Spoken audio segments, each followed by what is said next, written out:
E aí, Manu? Tá tranquila?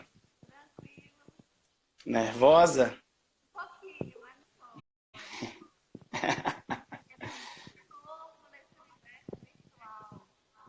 É, não, é tudo muito novo mesmo. Mas rapidinho que eu já converso com você, tá, Manu? E aí, meninos, tudo bem? Tô vendo aí que vocês estão entrando. Isaac, Gabi, Wellington, Andressa. Vai acenando aí, vai dando um oi para saber se o áudio tá bom, se a imagem tá boa, se as coisas estão funcionando bonitinho, por favor. Enquanto isso, vocês vão escutando também um pouquinho do som de Tabu, não sei se está dando para ouvir, mas um som da banda Tabu, que é uma banda aqui de Montes Claros, viu? Daqui 2 minutinhos a gente começa, só para a galera aí adentrando. Enquanto isso, Meu som tá também... baixo. Aí, ó, o seu tava baixo, mano. O Melhorou? meu tá bom? Melhorou? Melhorou muito. Pode até baixar um pouquinho que ficou alto. Tá esperto. Peraí. E Gente, agora? E agora? tá bom, tá ótimo. Beleza. Tá Obrigada, ótimo. Milton. Obrigada, Milton. Gente, é o seguinte, né? Na sexta-feira eu conversei com vocês via Instagram sobre esse projeto que eu pensei do Café com Atualidades, que era um mecanismo de nós nos mantermos constantemente aqui nas redes sociais, mas de maneira objetiva, né? Não entrando apenas de maneira aleatória, só para conversar qualquer coisa, que não pudesse contribuir efetivamente para os seus estudos e para a sua quarentena de maneira geral. Afinal, em tempos de desinformação, é importante a gente trazer opiniões um pouco mais estudadas, né, sobre temas diversos. E vocês aceitaram muito bem isso, então nas segundas, quartas e sextas nós estaremos aqui. E eu chamei vários colegas para que pudessem fazer essa parceria comigo, para que a gente pudesse abordar esses vários temas de atualidades e temas de maneira geral. E vários toparam, e Manu foi a primeira a topar. Na verdade, Manu topou já na aula ao vivo, quinta-feira. Ela já tinha topado. Participou da aula. Então, já estou aqui com minha canequinha de café, que eu pedi para vocês também estarem, para que a gente possa debater, né? Trocar ideias sobre algo relevante. Peço a todos que peguem os cadernos, porque é um conteúdo importante na redação, né, Manu? Manu vai nos falar também um pouco sobre isso. E é um conteúdo importante para os vestibulares em geral, no que tange a atualidades, mas é um conteúdo também que te ajuda a compreender esse cenário social, econômico, político que nós vivemos, não somente no Brasil, não somente por causa de coronavírus. O coronavírus agravou essas relações, o impacto social vai ser maior, ao ponto do termo colapso ser usado tanto no que tange a sistema de saúde, mas também no que tange a economia. O termo colapso já faz parte do vocabulário do brasileiro e o temor disso é um elemento importante, é um fator importante, porque o medo, não só do corona, mas o medo do emprego, o medo do salário no final do mês, vai impactando a maneira como a gente consome, e a maneira como a gente consome impacta emprego, impacta renda, e se torna um ciclo vicioso. Então o corona ele se tornou um estopim para um colapso econômico, vamos dizer assim, se é que virá, que muitos historiadores e cientistas políticos e economistas já abordam desde os anos 70. Alguns já falam que lá desde 73, na crise do petróleo, já há uma possibilidade de crise desse modelo econômico, mas o capitalismo também ele se reinventa. Então a gente tem que tomar muito cuidado com o que a gente afirma sobre isso. Então por isso estamos aqui. Estamos aqui para fazer esse bate-papo. Convide todo mundo que não entrou ainda para que a gente possa conversar. Manu, se apresente para a galera aí, fale um pouco sobre você e fale um pouco sobre o que a gente propôs como tema, né? Os impactos sociais das novas relações de trabalho. Bom, gente, boa tarde. Boa tarde. O som tá bom? O som tá bom? Vai Eu acho, controlando aí. Manu, Vai controlando aí. eu acho que você podia só abaixar a minha voz. Eu tô me ouvindo. Tá. Não sei se é possível ou eu tô falando muito alto. Não sei. Não sei. É. Tá bom? Não, mas vai bom? seguindo. Tá, Ótimo. acho que tá, acho que... Vai, mete bronca. Pessoal, muito prazer. Que bom vocês aqui com a gente. Em tempos de tantas mudanças, né? Esse meio virtual é um tanto novo para nós, né? E é uma maneira da gente conseguir promover o conhecimento sem excluir ninguém, né? Pedro disse que está dando eco aí, eu não sei como faz, não.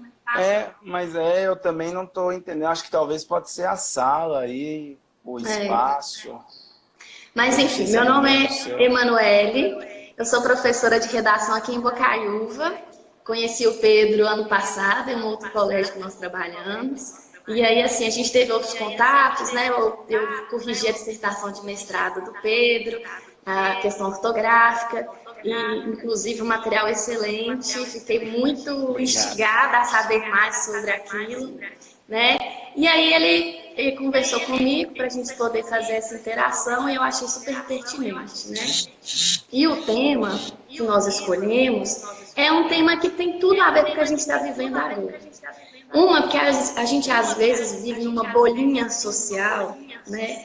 Em que a gente está muito cômodo em onde está, e aí a gente acaba se esquecendo de que existem relações, existem pessoas que estão sendo simplesmente ignoradas ou até mesmo sofrendo um processo de animalização. E isso, na questão do capitalismo e o trabalho, no nosso país, é muito sério, né? E agora, como o Pedro iniciou, essa questão do coronavírus, deixou isso mais claro para a gente ainda, né?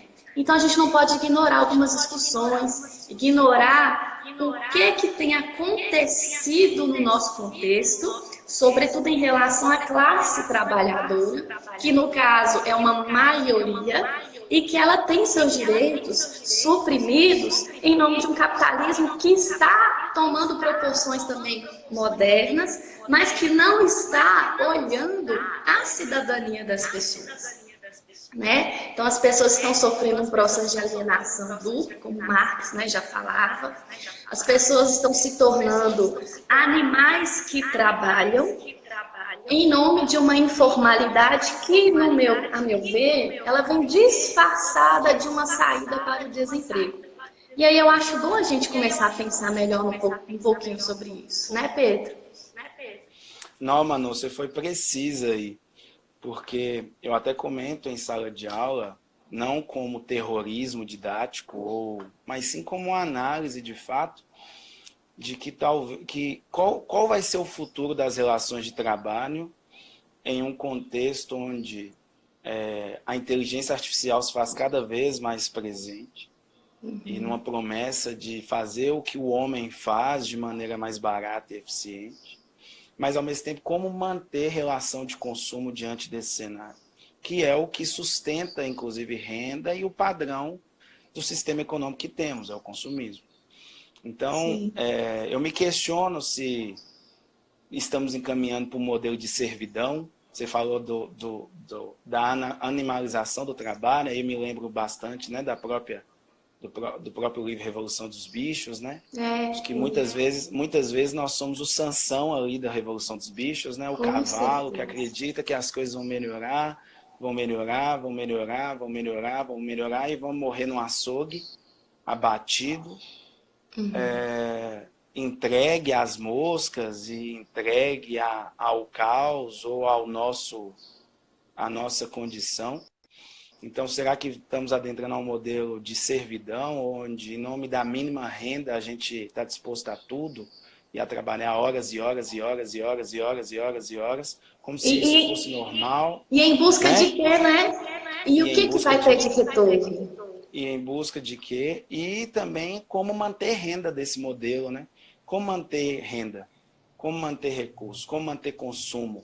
Uma vez se pouco, se há 12 milhões de desempregados, esse número representa o quê? Esse número representa o quê e para quem?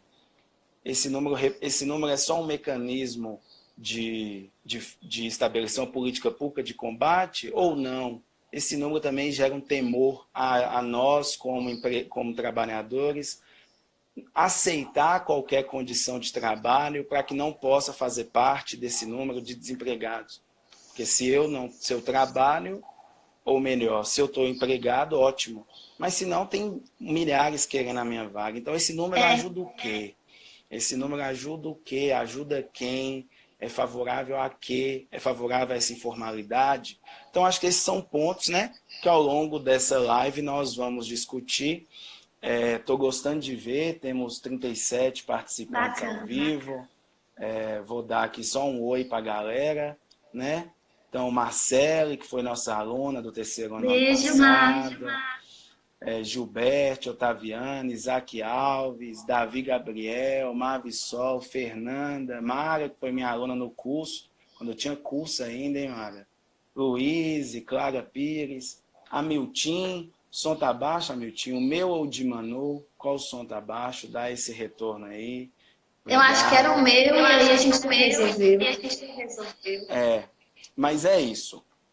E continue aí, eu peço a todos, se tiver uma pergunta, mande em caixa alta para ficar mais fácil para tanto Manu quanto eu respondermos, né? Então mande em caixa alta que a gente consegue visualizar mais rápido. Manu, só para a gente iniciar, nortear o nosso trabalho, eu sei que você preparou algumas coisas, eu preparei outras coisas, e aqui nós vamos batendo papo. Mas uma coisa que eu gosto de falar com os meninos, eu espero que eles anotem muito sobre isso aí, me mande os resumos para eu postar também no feed, é que acredito eu que nós vivemos um cenário que é muito semelhante ao que a Revolução Industrial provocou no século XVIII. Porque a Revolução Industrial foi uma revolução no meio de produção, ou no modo de produção, onde a cadeia produtiva se intensifica bastante, ao ponto de conseguir aumentar a capacidade produtiva e colocando em segundo plano aquela ideia de manufatura, que era um trabalho lento, que era um trabalho que rendia menos e que, por consequência, era mais caro e a competitividade era menor. Então, a indústria veio estabelecendo um meio de produção que é extremamente competitivo, especialmente por causa da lógica do preço, né? E a gente pegar da Smith, liberalismo econômico, lei da oferta e da procura, os próprios fisiocratas, com laissez-faire, laissez-passer, são todos mecanismos onde o consumo se torna protagonista, preço, consumidor se torna protagonista, e produzir de maneira eficiente e barata é importante nisso. E aí o homem, né, o ser humano, o trabalhador, se vê diante desse processo onde saiu lá do campo, onde perdeu o espaço no campo, se tornando esse trabalhador urbano, mas dentro de uma relação de trabalho que ele é totalmente hipossuficiente.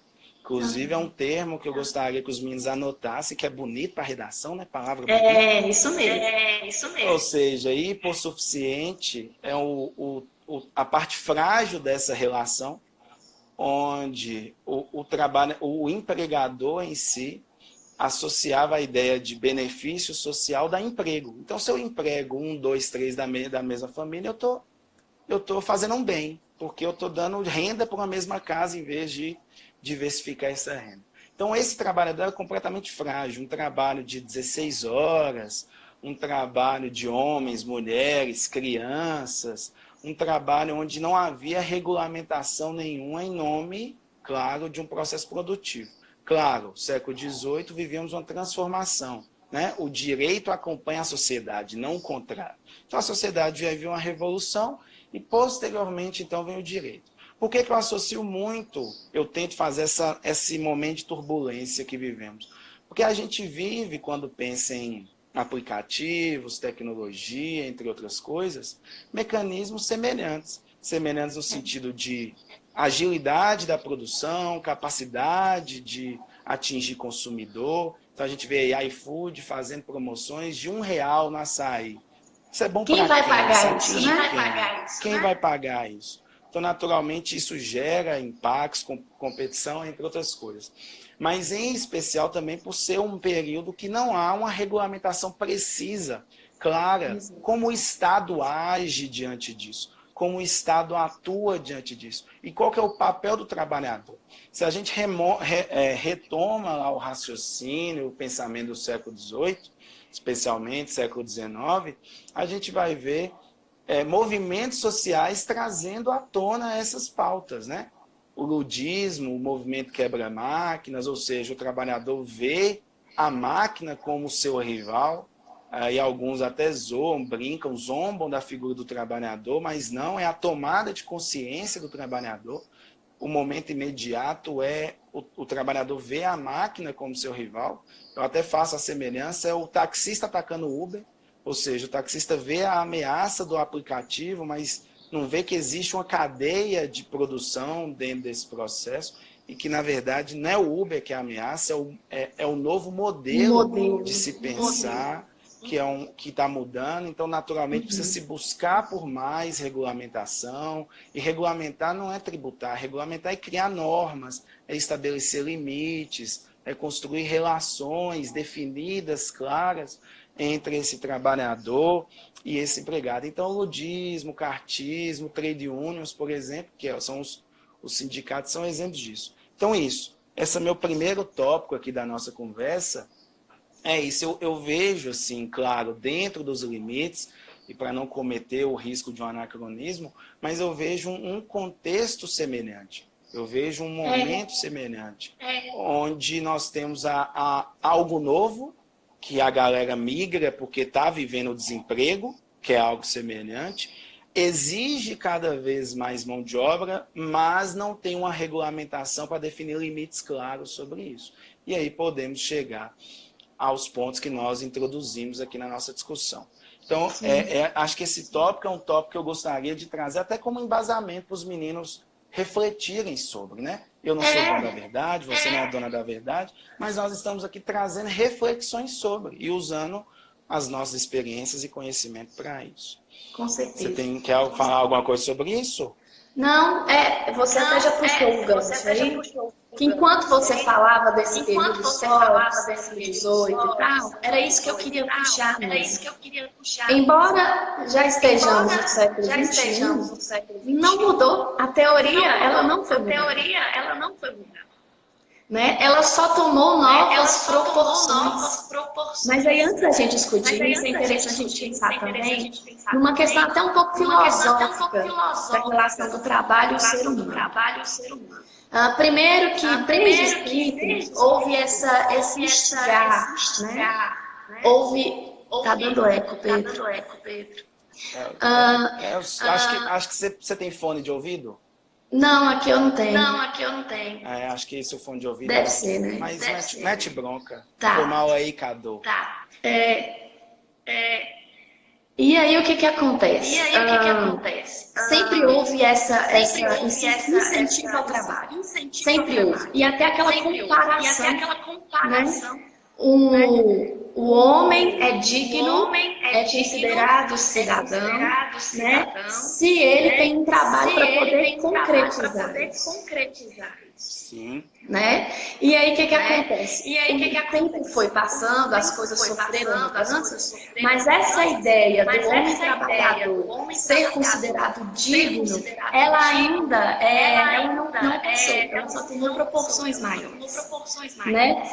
E aí a gente tem um apelo, né? E aí esses novos modelos de trabalho vêm muito para castigar as pessoas. Né? A gente sabe, óbvio, não somos ignorantes de achar que ninguém vai trabalhar, ninguém precisa trabalhar, ninguém precisa sofrer os desmandos de nada. Não é isso que a gente está querendo dizer aqui, né? Mas a gente quer levá-los a refletir até que ponto que se tem que se submeter a uma subordinação para poder sobreviver.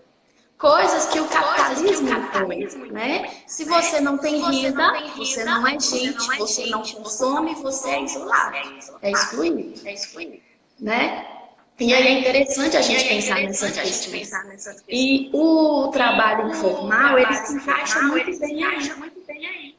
Qual que é o problema do trabalho formal?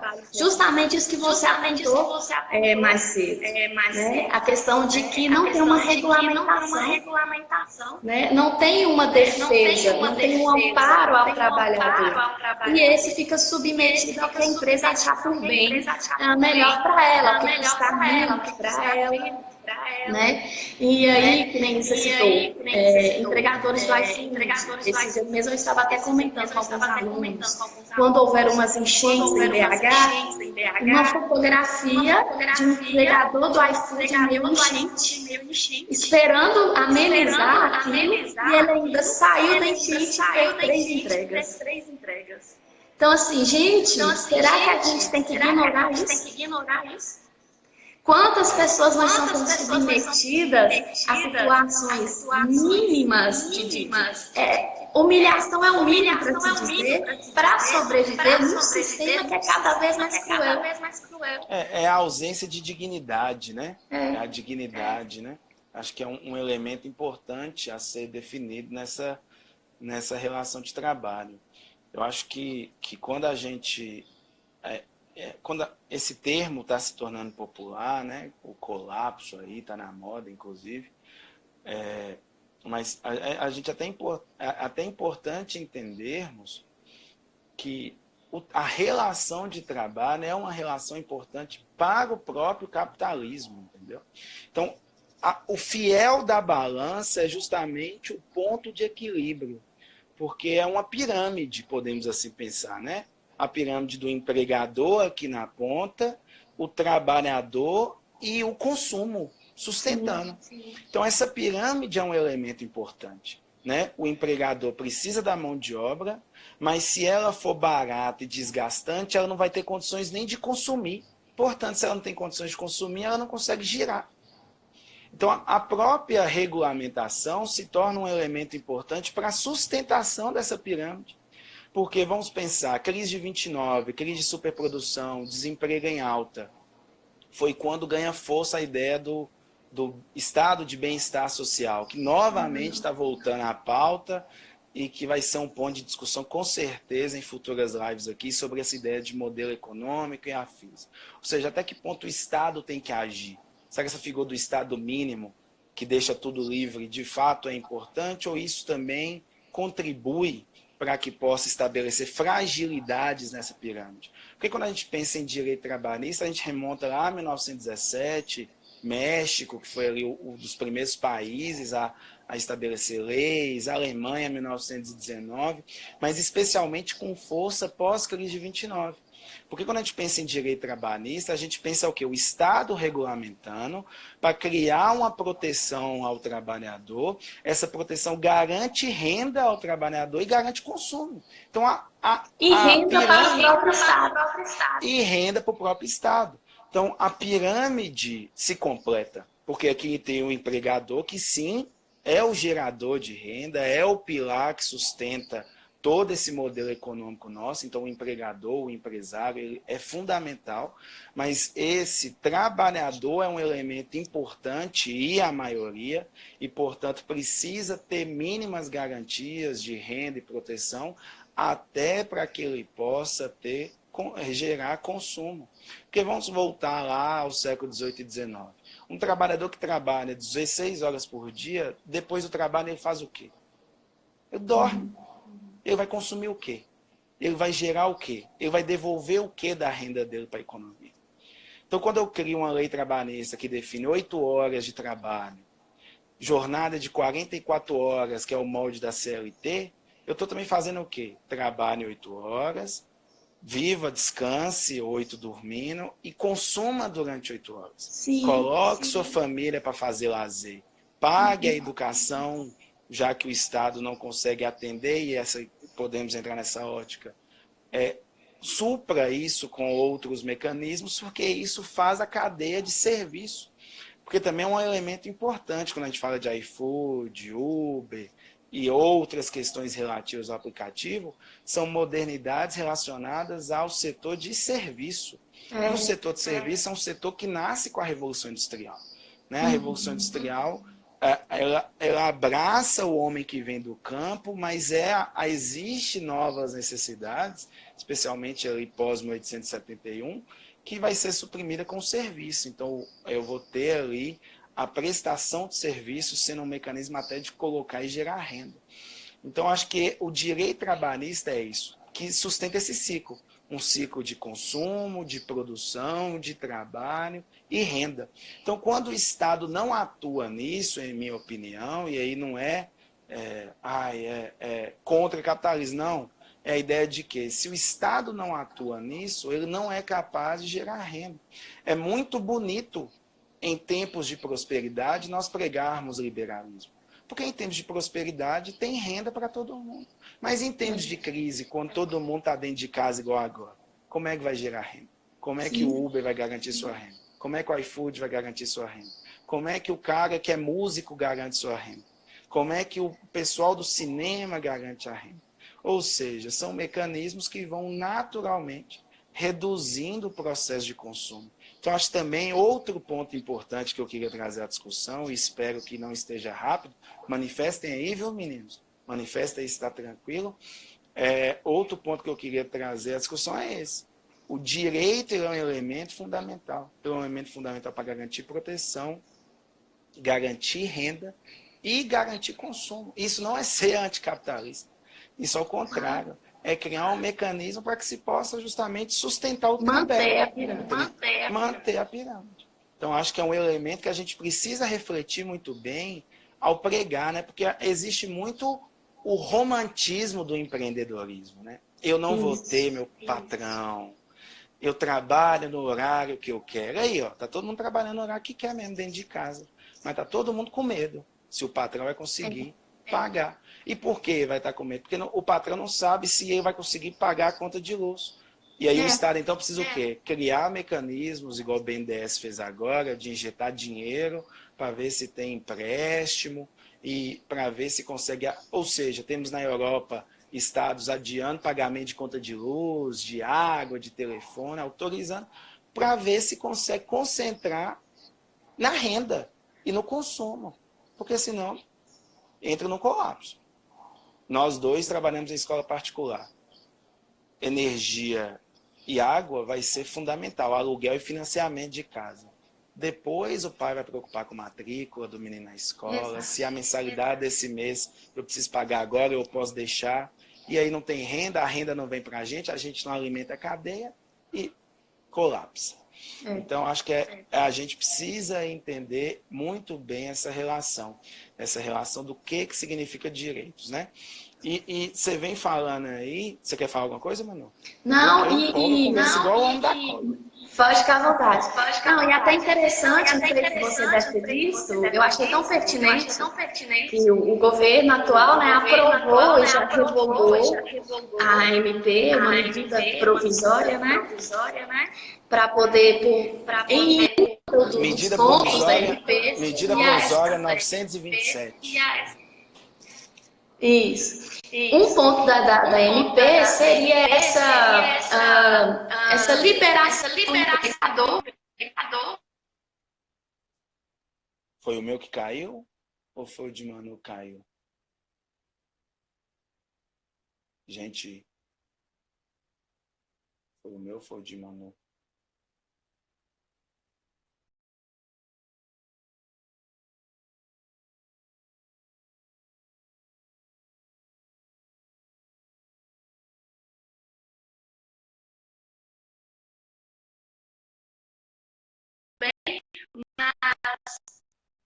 Se ela, né, for aprovada, se acontecer alguma coisa, como que a gente vai fazer, né? Essa nossa aula, ela foi bastante pertinente, não foi planejada diante disso, mas eu até tinha recebido aqui, né? Um exemplo disso é que sábado já aconteceu um arrastão em São Paulo, né? 30 pessoas invadiram o supermercado. Então, o colapso social é esse, a revolta social é essa. Sem renda, sem consumo, o povo não é manifestar. O povo vai a partir para a revolta social, entendeu? A manifestação é um caminho democrático importante do processo. Mas ela ainda acontece em um contexto onde há renda, estabilidade, né? Agora, quando não há nada disso, o que gera é revolta. E revolta social, adentramos a um cenário de violência, de banditismo, que é um contexto que é justificado, uma vez que, diante da fome, o que fazer, mas, ao mesmo tempo, é capaz de ser evitado através da atuação do Estado.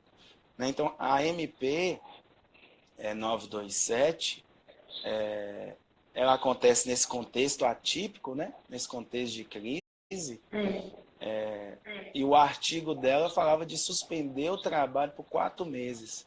Aí você imagina, autorizar o empregador a suspender o trabalho, ou seja, 4 meses do trabalhador sem renda, ou com uma ajuda de custo que não teria natureza salarial. E que ainda seria, né, decidido entre os dois. A critério do empregador.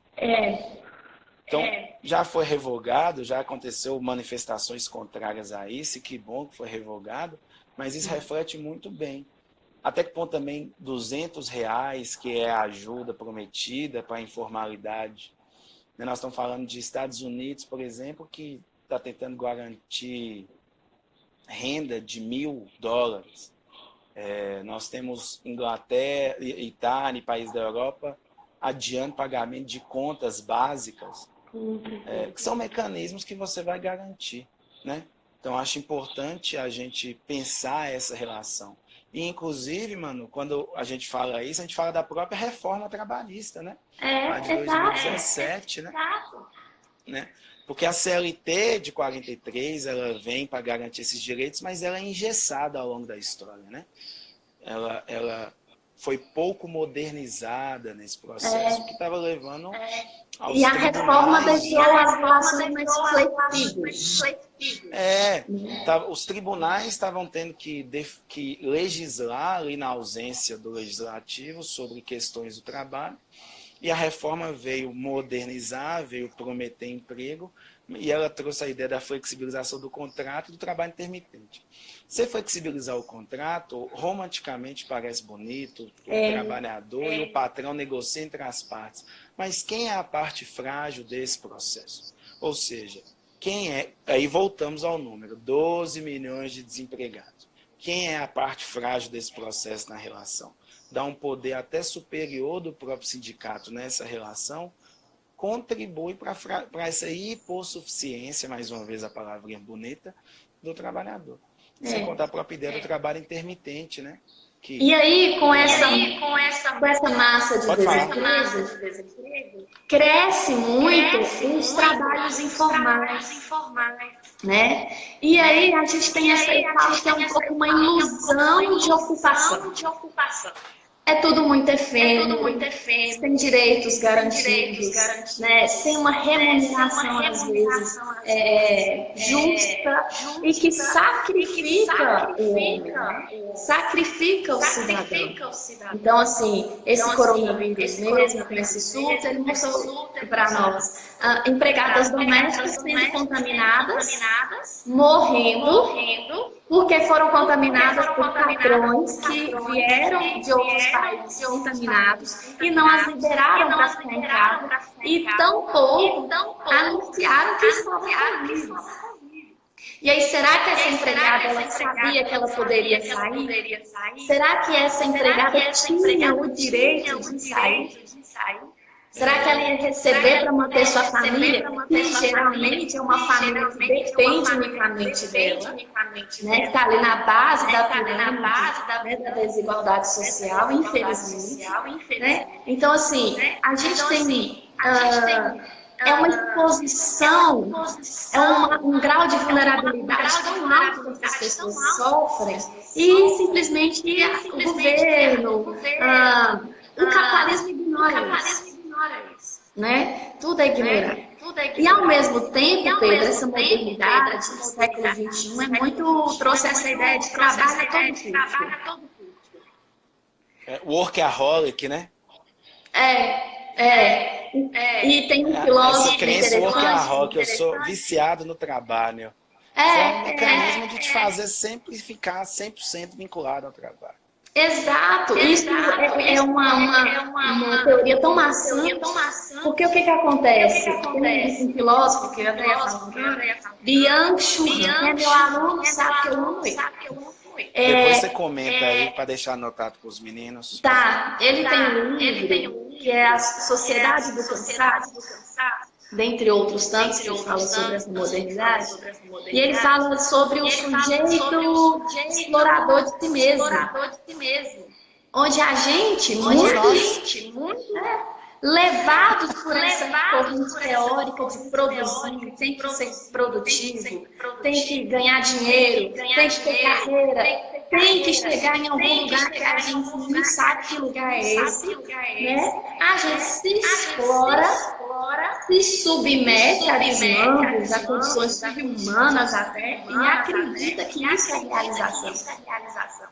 E acredita que é assim, o auge, estou vivendo o auge da minha carreira, estou vivendo o auge da minha vida, porque eu estou trabalhando tantas horas por dia para ter isso. Né? E aí, junto do Byung-Chul Han, anotem aí também, meninos, na filósofa Hannah Arendt, que ela fala do animal laborante. É uma expressão. Desculpe te interromper, mas teve até uma pergunta sobre isso aqui, que aí você poderia aproveitar.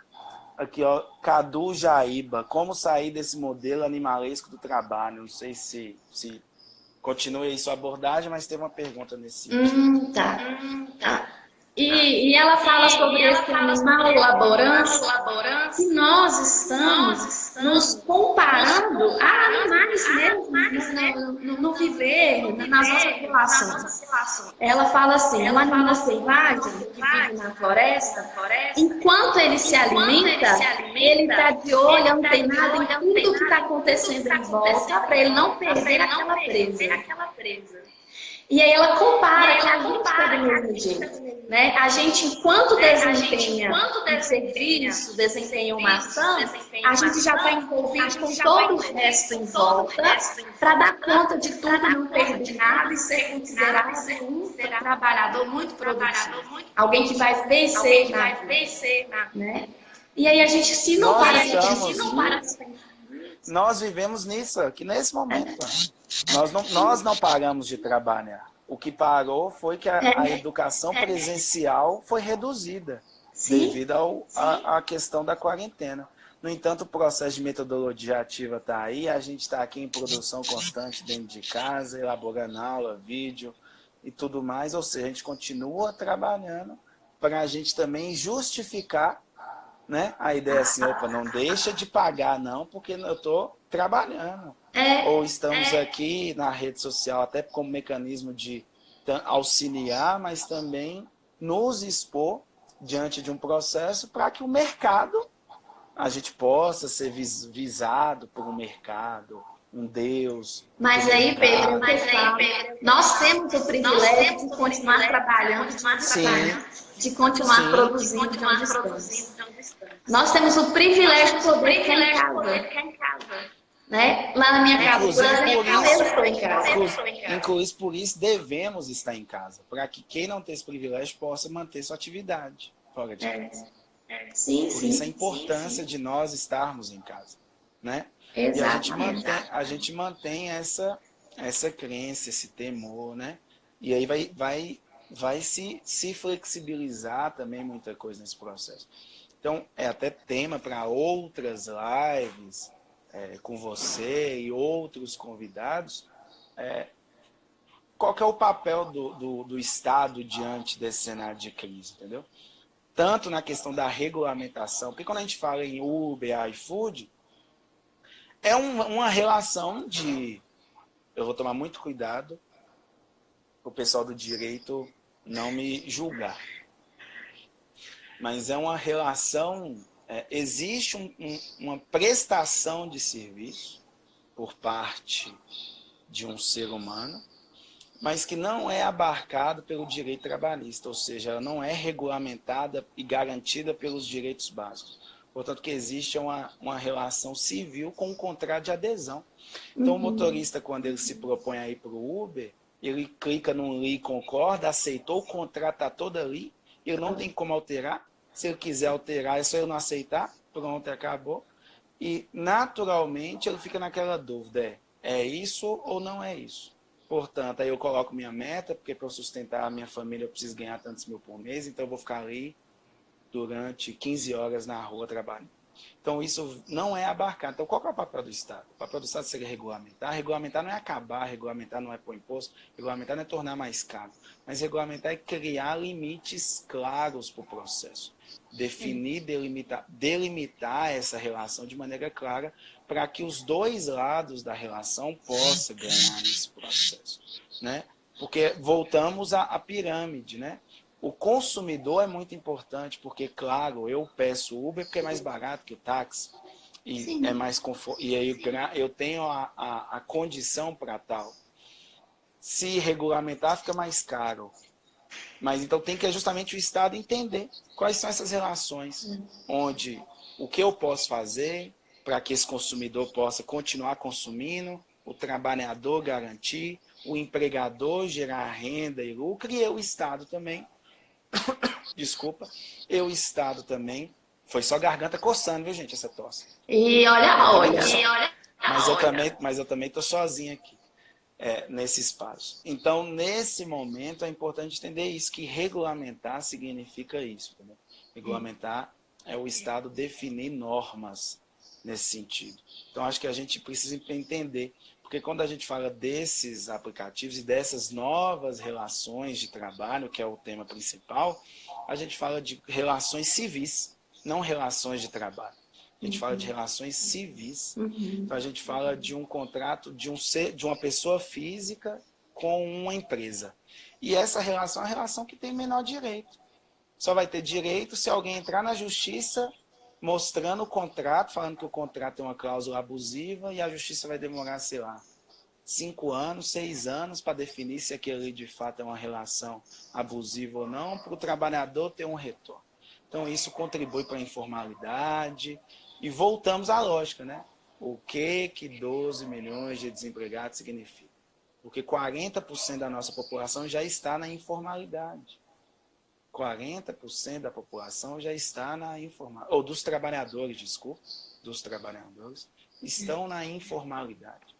Então, o que isso significa? E quando você fala que perde direitos, Pedro, não só tem perdido direitos, mas tem perdido espaço, né? É tanto que os meninos podem anotar outra para pesquisar, para estudar melhor, a indústria 4.0.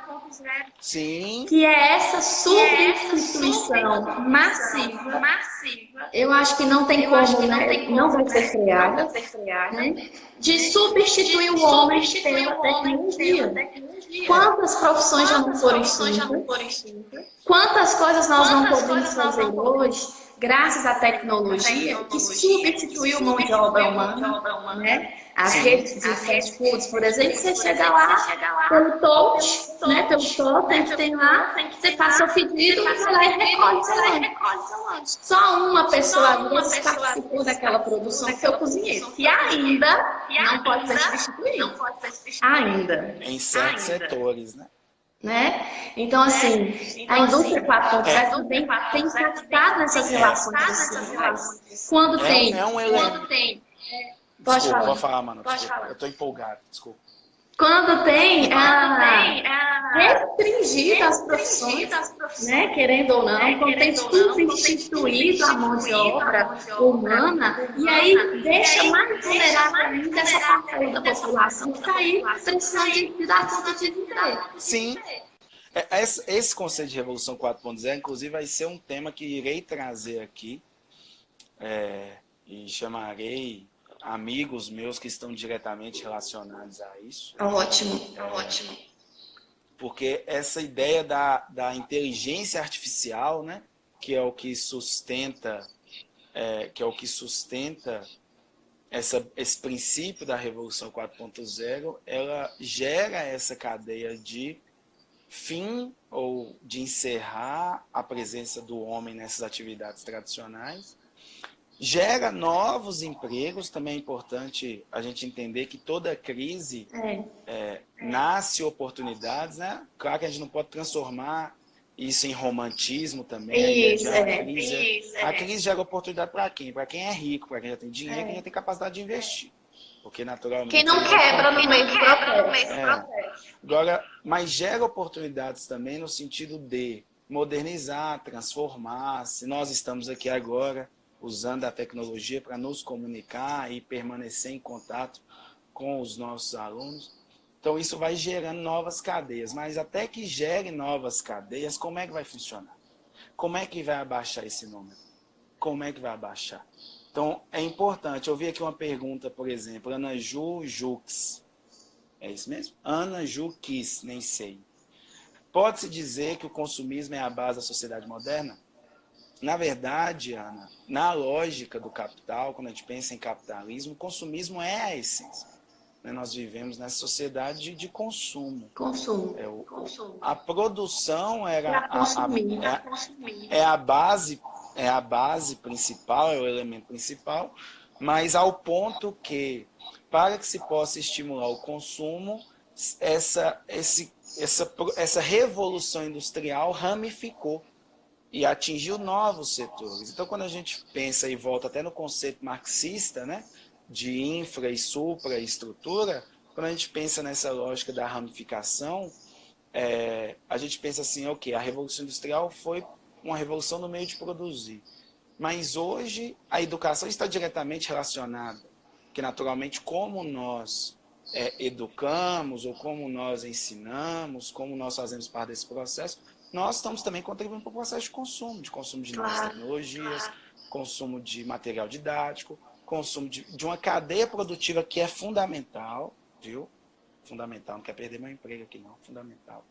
Só que é uma relação de consumo, então o consumo se tornou a base, sim, porque a gente cria necessidades, né?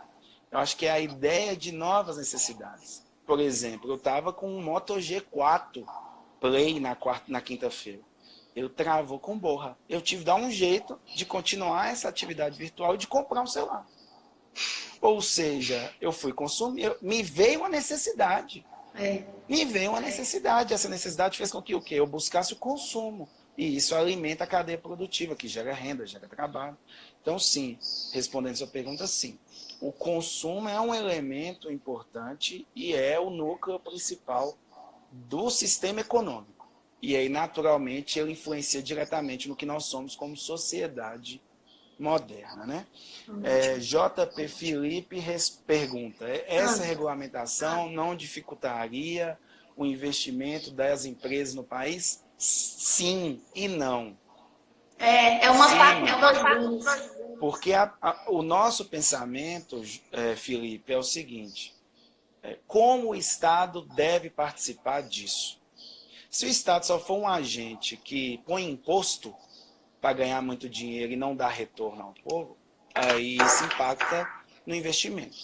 Porque o microempresário, o pequeno empresário, o médio empresário, ele é a base da cadeia produtiva e da geração de emprego e ele é extremamente tributado.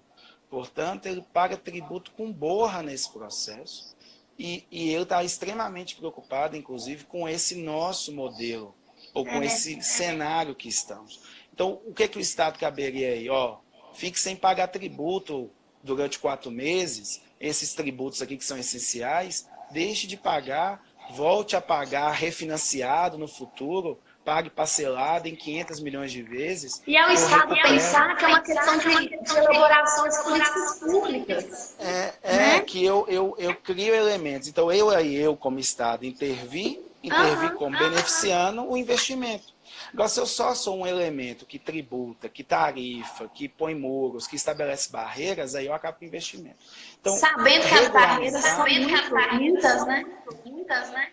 Regulamentar significa, inclusive, criar mecanismos de incentivar o investimento. Exato, Talvez determinada empresa que atua em determinado setor que vai gerar tantos empregos e tantos empregos, vai ter uma linha de crédito favorável, que vai ter um dinheiro, milhões lá para que possa investir e modernizar. É uma zona franca de Manaus, e eu não vou nem entrar nos impactos disso, mas o Estado abre mão de impostos para que possa gerar circulação de renda e desenvolvimento industrial em determinada região. Então, a regulamentação não é tributar. Regulamentação é o Estado estabelecer limites para que as coisas possam funcionar. Porque senão as coisas ficam sem nexo.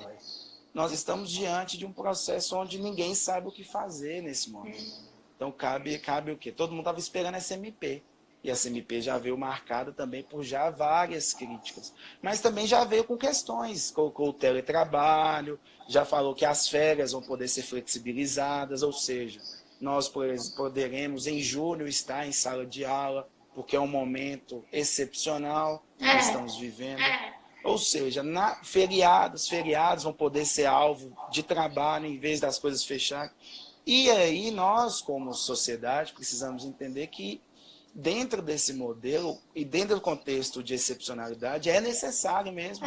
Talvez que naquele feriado, naquela nossa Semana Santa, a gente esteja trabalhando para que possa gerar economia e impactar menos. Né? Impactar menos.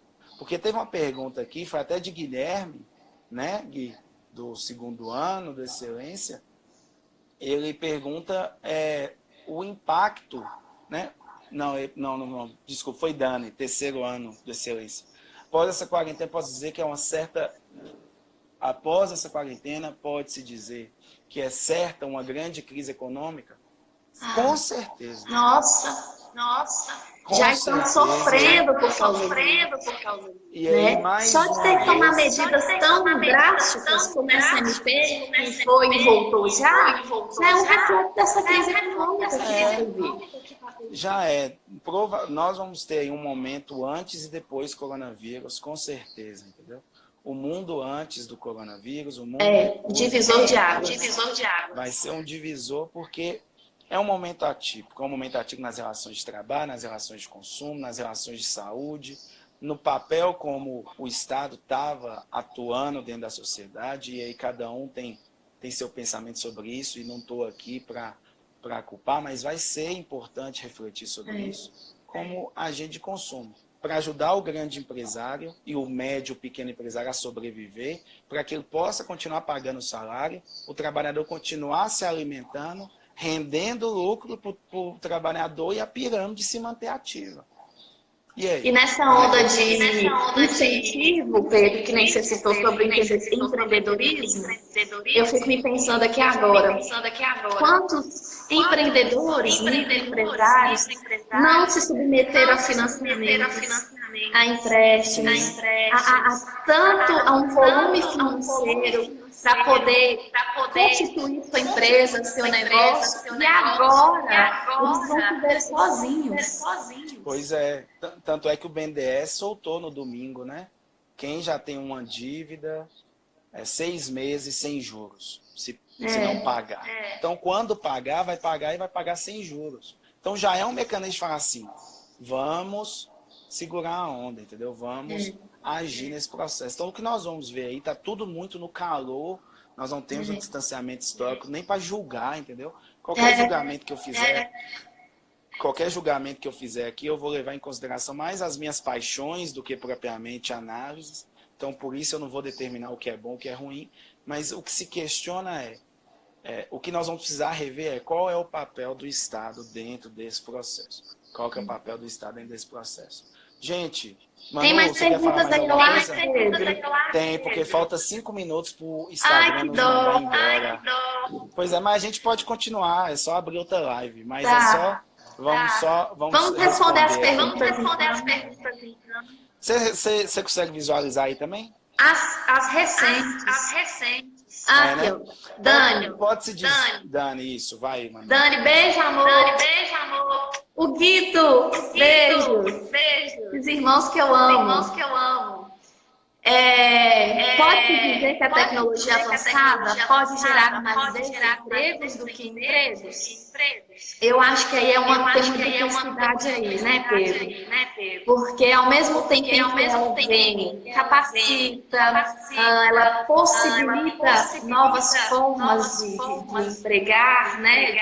Novas modalidades de trabalho, ela vai, né, vai tornar extinto os outros. Então, eu acho que é uma faca de dois gumes aí também, né?